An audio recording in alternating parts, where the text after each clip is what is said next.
Hello दोस्तों, मेरा नाम पूर्ण और आप देख रहे हैं गोल्डन फिजिक्स। हम पढ़ रहे हैं बीएससी फर्स्ट ईयर की मैकेनिक्स।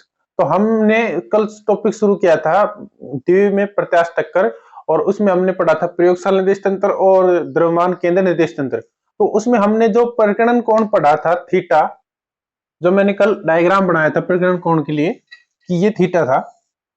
इसमें ये कण M1 इस साइड चल गया V1 डैश से, और ये कण इस साइड आ गया V2 डैश से, M2 कण और M1 कण। तो इसका जो ये कोण था थीटा, ये क्या होगा? और जो हमने प्रयोगशाला निर्देश तंत्र में पढ़ा था कि ये कण है M1, ये टक्कर करता है M2 से, और ये टक्कर के पश्चात थीटा 1 कोण बनाते हुए M1 कण V1 वेग से, और थीटा 2 कोण बनाते हुए V2 वेग से M2 कण। ये था।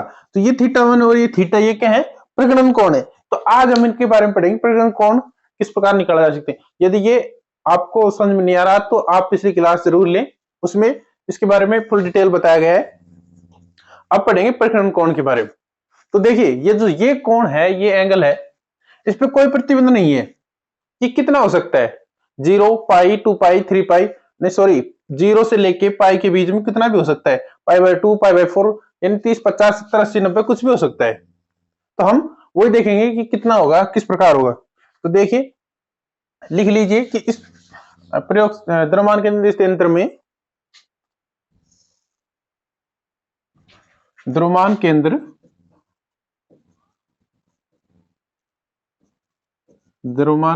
निर्देश तंत्र में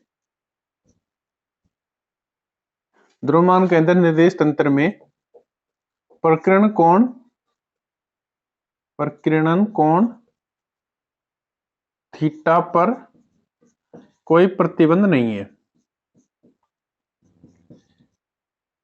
कोई प्रतिबंध नहीं है मतलब ये कितना भी हो सकता है। लेकिन जो प्रयोगशाला निर्देश तंत्र पढ़ा था उसमें जो थीटा 1 कोण पढ़ा था हमने, उस पे है रेस्ट्रिक्शन है कि वो कितना होगा। इसके बारे में अभी मैं लास्ट में जो रिजल्ट आएंगे उससे हम आपको बताएंगे कि थीटा 1 किस प्रकार थीटा पे निर्भर करता है। तो प्रकरण कोण थीटा पे कोई प्रतिबंध नहीं है, लेकिन थीटा के कुछ ही मान संभव है। थीटा 1 के कुछ ही मान संभव हैं।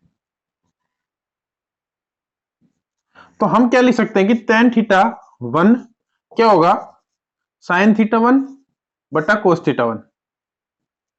ये तो हमने लगाई है सर्वसमीका, इसकी त्रिकोणमिति की सर्वसमीका है कि tan थीटा बराबर क्या होता है? sin थीटा बटा cos थीटा।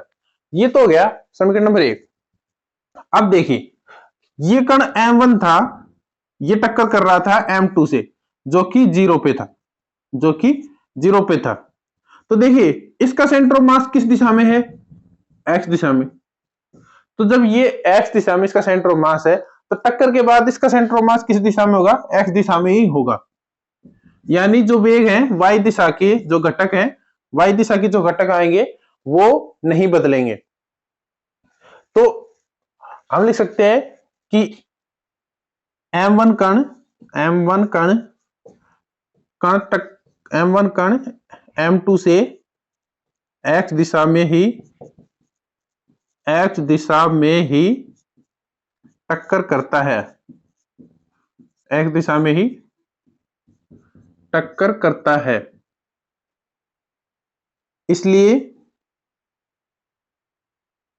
इसलिए वेग के केवल x घटक में ही परिवर्तन होगा। x घटक में भी क्यों परिवर्तन होगा? क्योंकि हम पढ़ेंगे गैलेन रूपांतरण से x घटक में ही परिवर्तन होगा। y दिशा के घटक में जो VCM है उसका कोई प्रभाव नहीं होगा। जब इसका कोई प्रभाव नहीं होगा तो देखिए y दिशा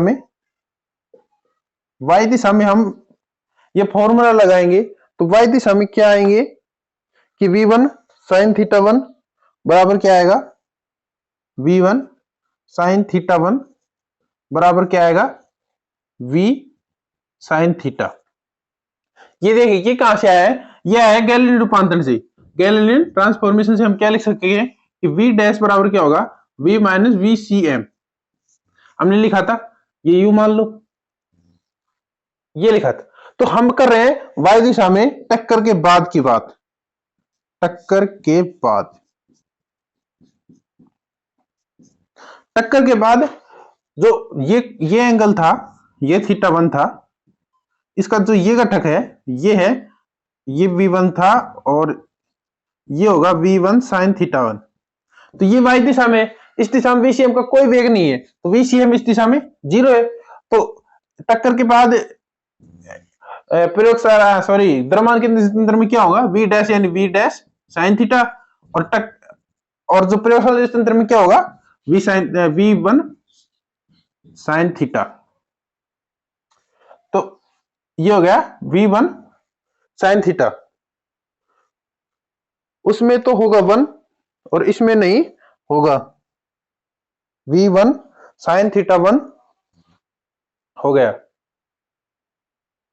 तो देखिए ये वेग था v डैश, क्योंकि ये है सेंटर ऑफ मास में और ये है लेबोरेटरी फ्रेम में।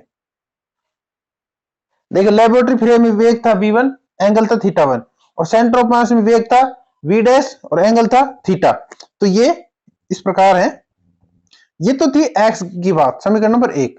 अब हम करेंगे, ये थी y की बात, अब हम करेंगे x की बात। तो x दिशा में क्या है कि VCM है, क्योंकि VCM का वेग x दिशा में आया था। तो हम क्या लिखेंगे, x दिशा में, x दिशा में वेग के घटकों पर, वेग के घटकों पर VCM का प्रभाव पड़ेगा। तो हम क्या लिख सकते हैं, गैलीलियन ट्रांसफॉर्मेशन से, गैलीलियन ट्रांसफॉर्मेशन क्या लिखेंगे कि v1 डैश कोस थीटा बराबर क्या होगा, v1 कोस थीटा, जो डैश था उसके साथ था v1 कोस θ1 माइनस VCM, ये होगा v1 कोस θ1। तो देखिए जो कोस θ1 आएगा, हमें किसकी वैल्यू निकालनी है, हमें निकालनी है साइन θ1 की और कोस θ1 की। तो इन दोनों की वैल्यू निकाल के हम रखेंगे समीकरण नंबर 1 में।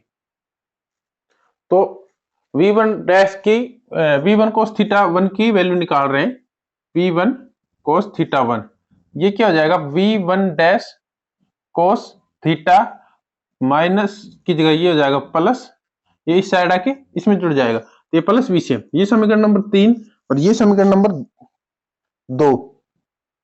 तो समीकरण 2 और 3 को हम रखेंगे समीकरण नंबर 1 में।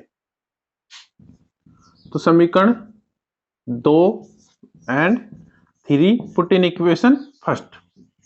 अब देखिए जब 2 और 3 को 1 में रखेंगे तो क्या आएगा, ये आएगा tan θ1 बराबर, देखिए जब ऊपर और नीचे cos θ1 और कोसाइन θ1 को रखेंगे तो इसका v1 गुणांक है, इसका v1 गुणांक ये कैंसिल हो जाएंगे।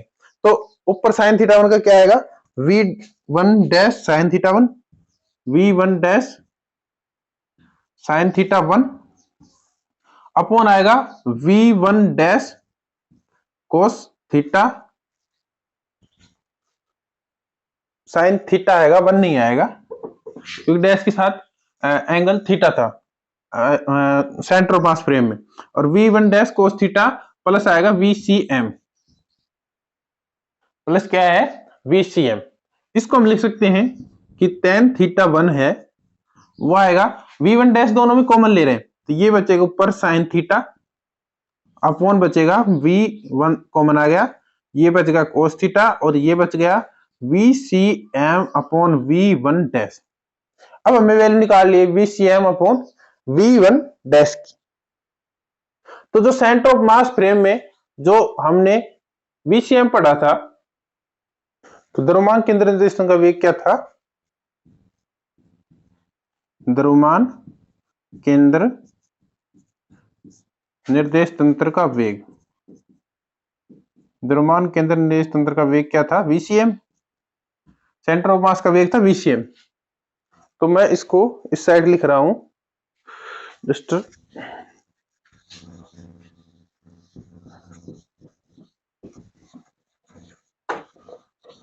देखिए VCM तो हम बहुत सी बार पढ़ लिए। VCM क्या होगा? VCM होगा M1U1 upon M1 plus M2। जब हम इसमें गैलीलियन रूपांतरण लगाएंगे किसके लिए? U1 के लिए, वो भी सेंटर ऑफ मास और प्रयोगशाला निर्देश तंत्र में। सेंटर ऑफ मास और प्रयोगशाला निर्देश तंत्र में। तो U1 डैश क्या होगा? U1 minus VCM। यह आएगा गैलीलियन रूपांतरण समीकरण से। तो यहां से हम क्या लिख सकते हैं कि U1 के बराबर क्या होगा? U1 dash plus VCM। इसको मान हम क्या रखेंगे इसमें U1 में? तो ये आएगा VCM बराबर आएगा M1 U1 dash plus VCM upon M1 plus M2। इसको हम क्या लिखेंगे? गुणा करके लिखें तो M1 U1 dash upon M1 plus M2। और इसको लिख सकते हैं हम M1 VCM upon M1 plus M2। हम इनको इस प्रकार लिख सकते हैं। देखिए इसमें VCM की टर्म है और इसमें VCM की टर्म है, तो हम इन दोनों को एक साइड ला रहे हैं। तो VCM बराबर क्या होगा? ये 1, ये साइड आएगा तो माइनस, ये VCM दोनों से कॉमन ले लिया तो ये माइनस, ये होगा M1 upon M1 plus M2 बराबर ये होगा M1 U1 dash upon M1 plus M2। अब देखिए इसको सोल्व करेंगे, हमें वैल्यू रखनी है इसमें।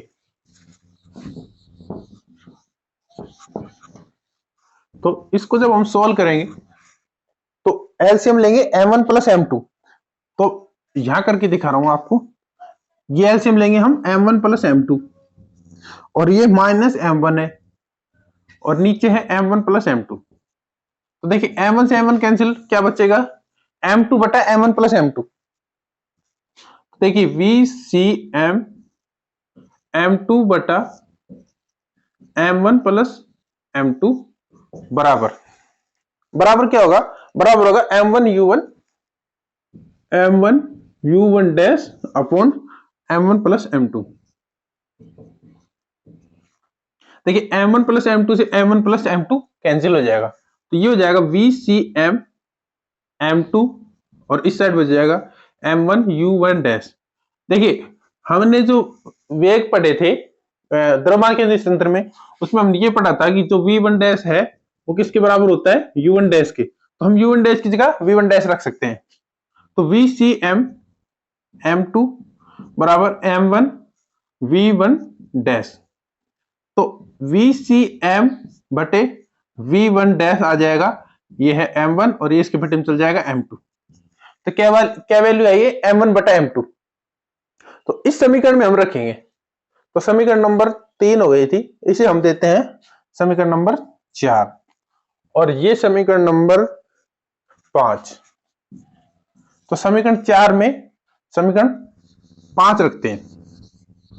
तो समीकरण 4 में 5 रखने पर इक्वेशन 5 पुट इन इक्वेशन 4।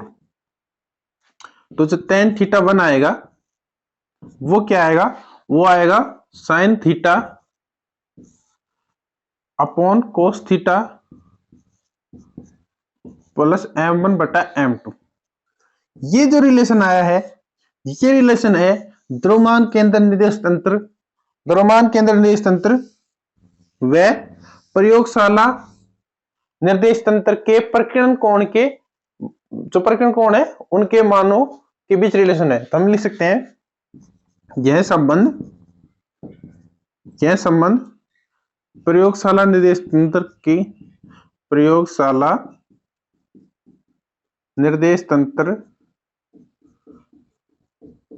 निर्देश तंत्र के कोण के प्रकीर्णन कोण थीटा 1 व द्रव्यमान केंद्र निर्देश तंत्र सेंटर ऑफ मास निर्देश तंत्र के प्रकीर्णन कोण थीटा के मध्य संबंध दर्शाता है। अब देखिए मैंने कहा था कि थीटा है वो स्वतंत्र है, ये कितना भी हो सकता है, लेकिन जो थीटा 1 है वो स्वतंत्र नहीं है, उसका मान डिपेंड करता है। किस पे करता है? m1 बटा m2 पे करेगा, यानी कौन सा द्रव्यमान बड़ा होगा, चलने वाला या रुकने वाला, और साथ में एंगल के ऊपर निर्भर करेगा। तो हम इसके केस पढ़ते हैं कि किस प्रकार निर्भर करता है। तो इसमें लिखिए आप केस फर्स्ट। अब देखिए दो द्रव्यमान है, इन दो द्रव्यमानों की क्या क्या कंडीशन हो सकती है, पहले वो देखिए आप। दो द्रव्यमान है m1 और m2, क्या क्या कंडीशन हो सकती है? हो सकते हैं दोनों द्रव्यमान बराबर हो सकते हैं, पहली कंडीशन है कि दोनों द्रव्यमान बराबर हो सकते हैं। दूसरी कंडीशन ये भी हो सकती है कि जो m1 है वो m2 से छोटा हो। और क्या हो सकता है? और ये हो सकता है कि जो m1 है वो m2 से बड़ा हो। तो ये तीनों कंडीशन हम पढ़ेंगे। तो सबसे पहले पढ़ रहे हैं ये वाली, देखिए केस फर्स्ट क्या है? If m1 greater than m2। m1 greater than m2 का क्या मतलब है कि जो गतिशील कण है उसका द्रव्यमान ज्यादा है, कि गतिशील कण कौन सा था? m1, और रुका हुआ कण कौन सा था? m2। तो जो गतिशील कण है उसका वेग है v1, उसका द्रव्यमान है m1 जो कि ज्यादा है, और जो रुका हुआ कण m2 है, स्थिर है, उसका द्रव्यमान कम है। तो इससे हम क्या लिख सकते हैं कि जो m1 बटा m2 आएगा वो क्या आएगा? ग्रेटर देन 1, एक से ज्यादा आएगा, इसका मान एक से ज्यादा आएगा। अब देखिए जब इसकी वैल्यू एक से ज्यादा है, इसकी वैल्यू एक से ज्यादा है, और कोस थीटा की वैल्यू क्या हो सकती है? कोस थीटा की वैल्यू हो सकती है -1 टू +1। कोस थीटा की वैल्यू ये हो सकती है जब इसका मान एक से भी ज्यादा है, जब कोस थीटा की वैल्यू -1 होगी तो इसकी वैल्यू 0 होगी? नहीं होगी, इसका मान कुछ प्लस में होगा, यानी कुछ ना कुछ होगा, 0 नहीं होगा। जब 0 नहीं होगा, जब ये वैल्यू पूरी 0 नहीं होगी, इसका मतलब है कि ये पूरी वैल्यू इंफिनिटी नहीं होगी, और जब इसकी वैल्यू इंफिनिटी नहीं होगी तो इसका मतलब है कि tan θ1 इंफिनिटी नहीं होगा। इंफिनिटी नहीं होगा तो देखिए tan θ इंफिनिटी नहीं होगा तो क्या होगा? कम होगा। कम होगा तो जो θ1 की वैल्यू है, यदि इंफिनिटी होता θ1 की वैल्यू आती π/2, लेकिन ये इंफिनिटी नहीं है, इसकी वैल्यू आएगी less than π/2, only less than π/2। तो इस समझ में आ गया होगा। इसमें लिख सकते हैं जब गतिशील कण का द्रव्यमान कम हो, जब गतिशील कण का द्रव्यमान कम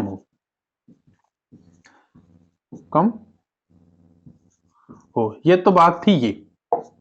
अब लिखेंगे कि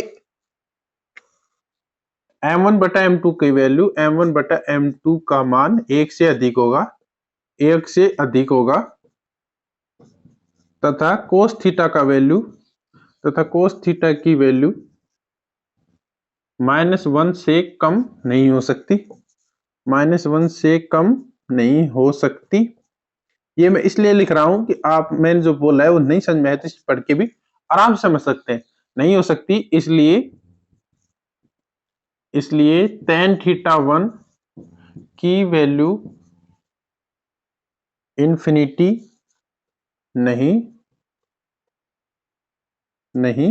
होगी, इसलिए θ1 की वैल्यू क्या होगी? π/2 से कम होगी। तो ये π/2 से कम होगी, इसका मतलब क्या है कि जब जो m1 कण है, यदि भारी कण है, और m2 जो छोटा कण है उससे टकराता है, तो ये इसके जो कण था m2 उसके लंबवत भी नहीं जाता है, उसके विपरीत भी नहीं आता है, सिर्फ कोई ना कोई एंगल से परिकीर्णित होगा। इस प्रकार होगा, जिससे टकराएगा तो ये नहीं कि इस साइड चला जाएगा और इस साइड चला जाएगा, नहीं, ये हमेशा इस एंगल से कुछ इस साइड या इस साइड या इस साइड, इस प्रकार जाएगा, ये इससे या टकरा के वापस नहीं आ सकता जब इसका द्रव्यमान ज्यादा हो। तो θ1 की जो वैल्यू है वो π/2 से कम होगी। तो इसमें हम क्या लिख सकते हैं, और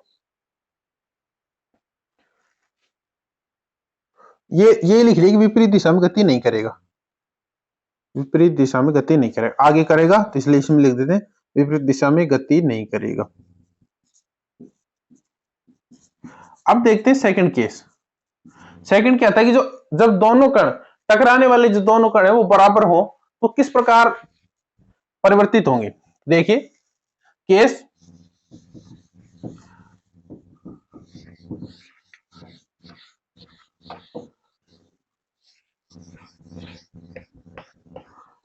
कि जब m1 और m2 बराबर हो, जब m1 और m2 बराबर होंगे तो m1 बटा m2 का मान क्या होगा, 1। m1 बटा m2 का मान कम 1 होगा। इसमें देखिए फिर से इसका मान 1 प्लस 1, इसका मान कुछ भी हो सकता है लेकिन -1 भी हो सकता है। जब हम इसको मान -1 मान रहे हैं, ऊपर है sin θ1, तो इसका मान क्या होगा, इंफिनिटी। जब इसका मान इंफिनिटी होगा तो tan θ1 क्या होगा, tan θ1 इक्वल टू इंफिनिटी। इसका मतलब ये है कि थीटा है 1 क्या है π/2। तो इसलिए हम कह रहे थे कि θ1 पे प्रतिबंध है। अब देखिए यदि द्रव्यमान कम था तो ये π/2 एंगल से नहीं जा सकता था, लेकिन जब द्रव्यमान बराबर हो गए तो ये π/2 पे परिकर्णित होगा। लेकिन थीटा पे कोई कंडीशन नहीं है, कण बड़ा था तो भी साइन थीटा की वैल्यू कुछ भी हो सकती थी, 0 से पाई के बीच में, 2 पाई के बीच में, और इसकी वैल्यू भी cos थीटा की वैल्यू भी कुछ भी हो सकती है। इसलिए थीटा की वैल्यू कुछ भी हो सकती है, लेकिन θ1 की वैल्यू डिपेंड करती है m1 और θ1, m1 m2 और थीटा पे। तो इसमें हम लिख सकते हैं, तो ये बराबर होगा, तो cos थीटा की वैल्यू -1 रखने पर, cos थीटा की वैल्यू -1 रखने पर, cos थीटा की वैल्यू जो -1 रखने पर tan θ1 का मान इंफिनिटी होगा, अर्थात θ1 इक्वल टू π/2।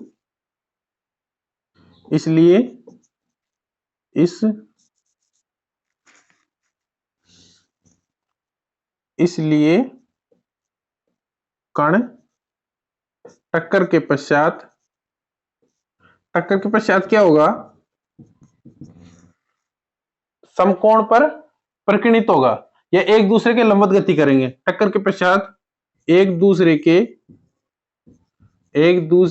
के लंबवत, उसमें नहीं कर रहा था इसमें कर रहा है, एक दूसरे की लंबवत गति करेंगे। अब लास्ट वाला केस भी देख लीजिए, केस थर्ड। अब यदि m1 कम हो और m2 ज्यादा हो तो क्या होगा, m1 बटा m2 क्या होगा। देखिए जो ये वैल्यू थी 1, इसमें जब 1 रखेंगे -1 तो ये वैल्यू 0 आएगी, लेकिन माइनस की वैल्यू नहीं आ सकती। माइनस की वैल्यू कब आएगी, जब इसका मान 1 से कम हो, 1 से कम होगा तो इसकी वैल्यू माइनस की आएगी, लेकिन माइनस की नहीं आती। इसका मतलब है कि ये सिर्फ π/2 से ही परिकर्णित हो सकता है, इससे ज्यादा एंगल पे परिकर्णित नहीं हो सकता। लेकिन अब देखिए ये है <1, तो अब क्या होगा, अब cos थीटा की वैल्यू -1 रखेंगे। cos थीटा की वैल्यू यदि -1 हो, cos थीटा की वैल्यू यदि -1 हो तो tan θ1 की वैल्यू ऋणात्मक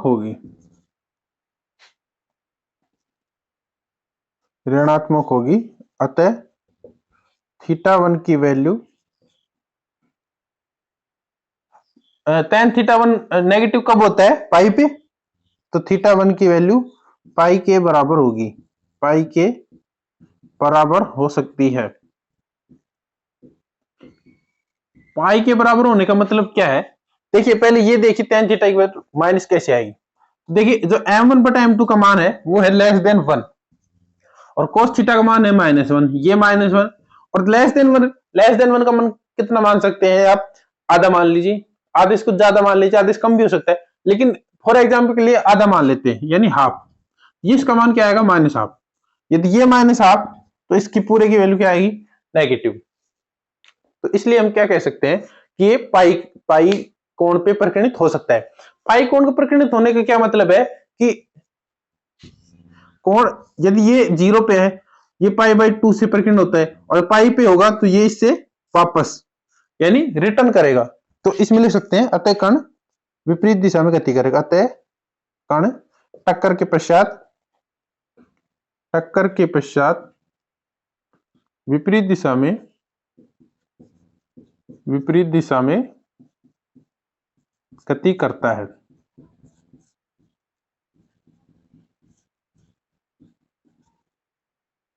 क्या करेगा? विपरीत दिशा में गति। और इसका एग्जाम्पल क्या है? इसका एग्जाम्पल है जब हम एल्फा पार्टिकल की किसी परमाणु पे बौछार करवाते हैं तो हमने पढ़ा था कि एक कण 20,000 में से वापस आता है। क्यों? क्योंकि इसका द्रव्यमान बहुत कम है। किससे? इसके नाभिक से। तो इसमें यही टक्कर होती है और इसका ये जो केस थर्ड केस है इस पे लागू होता है, जिसके कारण ये कण वापस आता है।